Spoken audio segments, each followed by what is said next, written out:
Як навчити московитів жити і давати жити іншим? Це те, чого вони ніколи не робили. Ніколи в історії такого не було. І історичних прикладів таких ми просто не бачимо. Більш-менш щось подібне відбулося у фашистській Німеччині. Як лікували німців від фашизму, від націонал-соціалізму?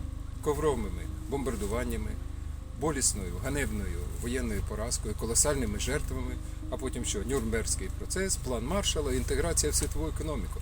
Чи спрацює це в Росії? Навряд. Справа в тому, що Московія не Німеччина. Імперський міф Німеччини було легко зруйнувати, тому що німцям стало просто соромно за 2 світові війни, які вони розв'язали. Московити сраму не ймуть, як кажуть, їм не було соромно ніколи. Що б вони не робили, вони цього не соромляться. Безумовно, помиляються ті, хто вважає, що цю війну розв'язав Путін. Московією править не Путін. І жоден з царів, і жоден з генсеків не правили ніколи цією державою. Цією державою править імперський міф, який залишається незмінним багато століть. Він жене їх вперед на кулемети, на війну, на колосальні жертви, на погані дуже наслідки для них самих. Але доки живий той імперський міф, вони знову полізуть, рано чи пізно, через 30-40 років, але вони знову полізуть.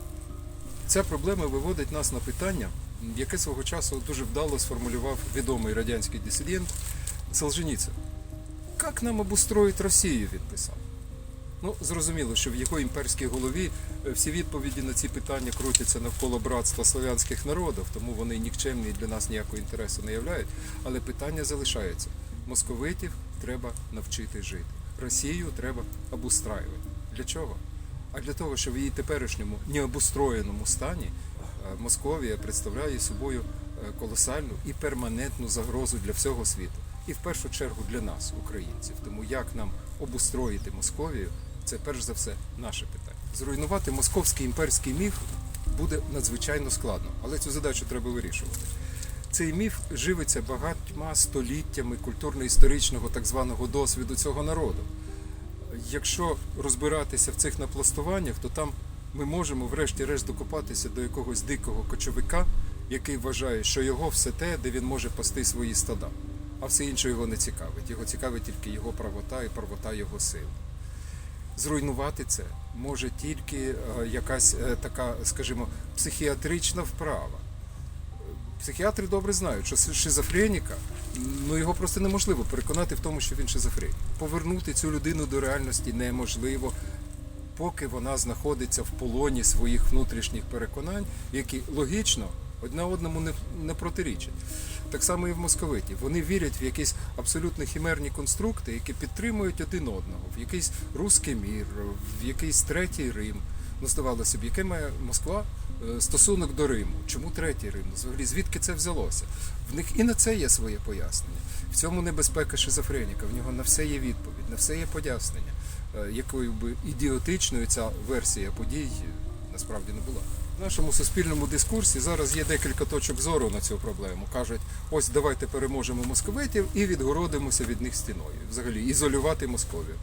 Ізолювати Московію – це перетворити її на одну величезну Північну Корею, значно більш небезпечно, ніж сучасна Північна Корея. І звідти знову щось полізе, обов'язково. Також можна почути розсуди в стилі Картагіни Месе де Лента. Карфаген має бути зруйнований. Ну і що? Москва горіла вже не один раз, а імперський міф і досі живий. Вже й держава розпадалася. І історія нас вчить тут. Одні дуже прості речі. Якщо держава розпадається, а імперський міф залишається точка збирання.